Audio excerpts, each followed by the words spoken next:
With the appropriate airspeed, this aircraft can appear to stay in one place relative to the ground, but he does need airspeed to keep the aircraft flying.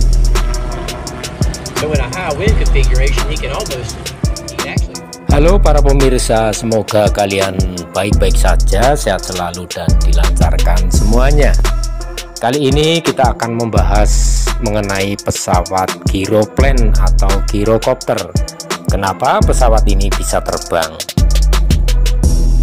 Pesawat gyroplane atau gyrocopter bisa dibilang adalah versi campuran dari pesawat sayap tetap dan helikopter, tetapi merupakan mesin terbang yang sederhana dan mudah digunakan yang dapat terbang dengan aman pada kecepatan udara rendah. Ini adalah desain dasarnya yang merupakan struktur utama yang menampung segala sesuatu. 3 roda kecil dipasang sebagai roda pendaratan, 1 di depan dan 2 di samping. Ini adalah susunan roda seperti roda 3. Roda depan tidak dapat dikemudikan, namun dapat dengan mudah diatur sendiri ke arahnya.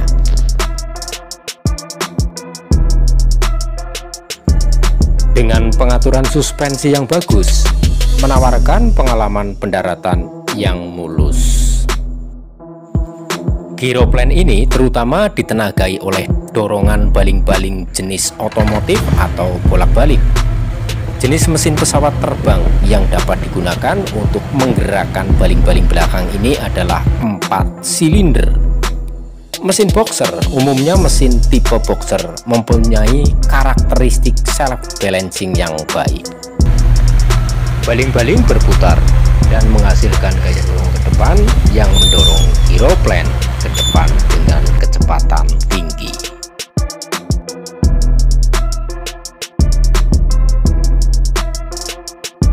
Sistem kemudi, penstabil atau stabilisator vertikal dengan permukaan kemudi dipasang di belakang baling-baling.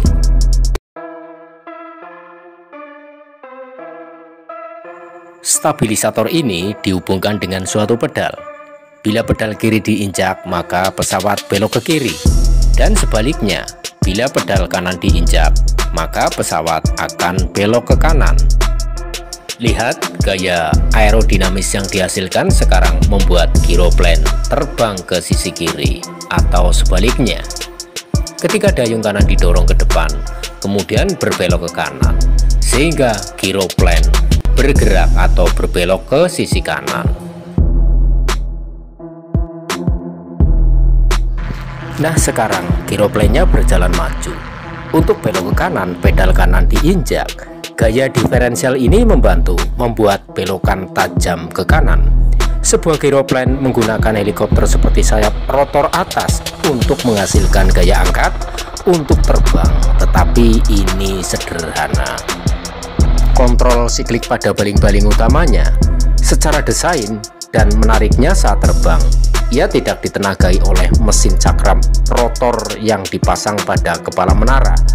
Pergerakan engsel memungkinkan set sayap mengepak di kedua sisi. Tidak seperti mekanisme sway split helikopter, di sini kepala menara dapat dimiringkan ke depan, mundur ke kanan dan ke kiri untuk kontrol siklik jika tongkat siklik ini dimiringkan ke belakang. Kedua batang yang terhubung ini ditarik ke depan dengan tindakan yang menarik kedua tabung ekuator ini ke bawah. Tindakan ini memiringkan kepala menara rotor ke belakang, memiringkan tongkat siklik ke kanan, membuat ke kanan. Tabung aktuator samping turun dan tabung samping kiri naik ke atas. Gerakan ini memiringkan kepala menara rotor. Ke sisi kanan sebaliknya, bila tongkat dimiringkan, tabung aktuator sisi kiri kanan akan naik. Dan tabung sisi kiri turun, tindakan ini memiringkan kepala menara ke sisi kiri. Jadi tongkat siklik dan kemudi kontrol dorong mesin adalah sistem kontrol utama pada gyroplane.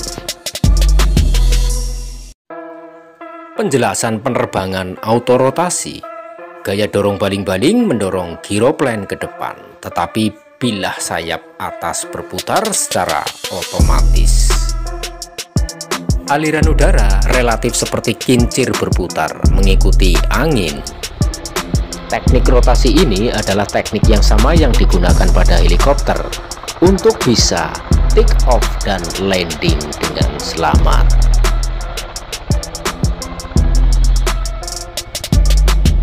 Untuk itu, aliran udara harus dari bawah menuju bilah sayap. Secara sederhana disebut angin abwas. Kata bilah sayap berputar pada RPM tertentu, titik sayap A menempuh jarak lebih jauh dari titik B.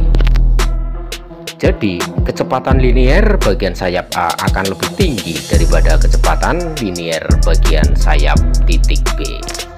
Jadi, di titik B kecepatan udara relatif akan lebih kecil dibandingkan di titik abwas. Dan aliran udara relatif rotasi menghasilkan angin relatif yang dihasilkan. Hal ini membuat sudut serang menjadi tinggi dengan garis chord bagian sayap sehingga menghasilkan gaya angkat. Arahnya dimiringkan ke depan sehingga komponen depannya membantu sayap berputar lebih cepat. Bagian ini disebut daerah penggerak sayap. Pada titik tertentu, kecepatan rotasi udara relatif jauh lebih tinggi seiring dengan adanya angin abwas. Aliran udara relatif yang dihasilkan menghasilkan sudut serang yang lebih kecil dengan garis tali bagian sayap di sini. Arah gaya angkat yang dihasilkan tidak terlalu condong ke depan. Namun gaya angkat ke atas yang signifikan membantu gyroplane melayang di udara. Itulah alasannya. Bagian ini disebut daerah penggerak sayap dan juga di dekat bagian tengahnya. Aerodinamis terhenti karena kecepatan udara relatif rotasi rendah dan sudut serang tinggi. Praktisnya, gaya dorong baling-baling mendorong gyroplane ke depan dan kepala menara rotor. Posisinya yang sedikit miring ke belakang memungkinkan lebih banyak angin yang bertiup ke atas ke bilah sayap. Ini memutar sayap dan gaya angkat yang dihasilkan membuatnya terbang.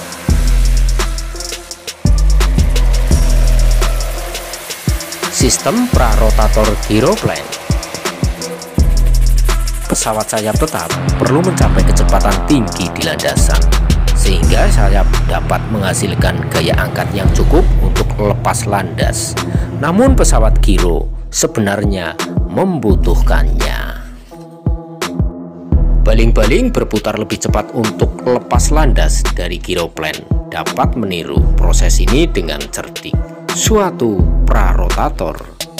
Sistem ini dapat membantu meningkatkan kecepatan rotor awal dan memperpendek waktu lepas landas ketika sistem prarotator diaktifkan.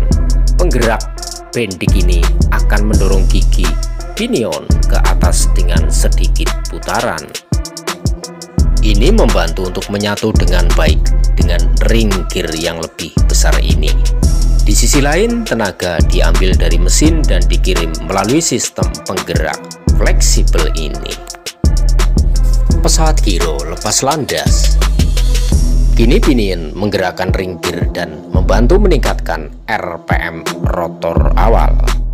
Setelah RPM rotor mencapai batas tertentu, pilot akan menonaktifkan sistem prarotator, daya dorong baling-baling, dan menerapkan lebih banyak putaran ke belakang untuk mendapatkan lebih banyak sapuan saat mengenai bilah sayap. Hal ini membantu mencapai RPM pengoperasian dengan cepat, dan gyroplane akan lepas landas dan menyesuaikan diri ke depan. Siklus belakang dan peningkatan daya dorong baling-baling meningkatkan aliran udara relatif dan angin abwas. Jadi gaya angkat meningkat dan gyroplane bertambah ketinggian dengan menerapkan siklus ke kanan sehingga pesawat tersebut berbelok ke kanan. Juga penerapan siklik kiri membantu mengambil belokan ke kiri, misalnya saat motor menara dimiringkan ke kanan. Pada awalnya sayap yang berputar akan berusaha tetap horizontal. Untuk melakukannya, engsel penggerak memungkinkan bilah mengepak sehingga sudut bilah juga tetap ada. Netral pada posisi jam 3, namun di sini sumbu putar kepala rotor dimiringkan ke kanan. Jadi ketika sayap ini diputar dari arah jam 3 ke depan, maka sudut pitch bilah sayap akan bertambah. Secara otomatis pada saat yang sama sudut pitch bilah lainnya akan berkurang pada posisi jam 6. Sudut pitch positif berarti gaya tinggi yang akan mencoba mengepakkan sayap ini dan karena girokospik. Defleksi ke atas maksimum presesi akan terjadi 90 derajat, kemudian pada posisi jam 9.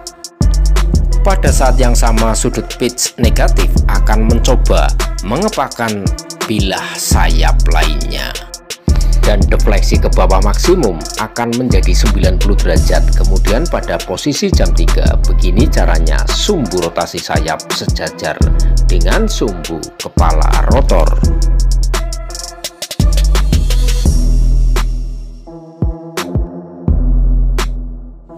Perubahan gaya aerodinamis membantu girokopter berbelok ke kanan.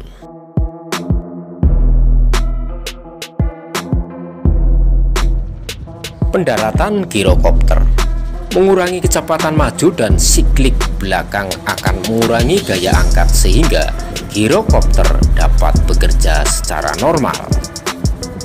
Mendarat seperti pesawat terbang atau memotong throttle yang dapat digunakan untuk pendaratan rotasi otomatis dengan suara yang tinggi sehingga giroplane dapat mendarat dengan mudah di permukaan kasar atau di area kecil. Rem rotor. Sistem rem rotor yang sederhana dapat mencegah putaran sayap yang tidak diinginkan. Hal ini membantu pendaratan melalui ruang sempit di permukaan sayap tanah kecil sehingga tidak terlalu terpengaruh. Keunggulan giroplane. Saat angin kencang dan cuaca buruk saat terbang, rotor atas tidak ditenagai oleh mesin. Jadi tidak ada counter torsi, makanya girokopter atau giroplane tidak dilengkapi rotor seperti kebanyakan helikopter yang digunakan untuk melawan torsi. Sebuah giroplane dapat terbang dengan kecepatan lebih lambat sehingga menawarkan pemandangan udara yang bagus bagi pilot dan penumpang. Itulah mengapa giroplane mudah dikuasai dan sebagian besar digunakan untuk penerbangan rekreasi.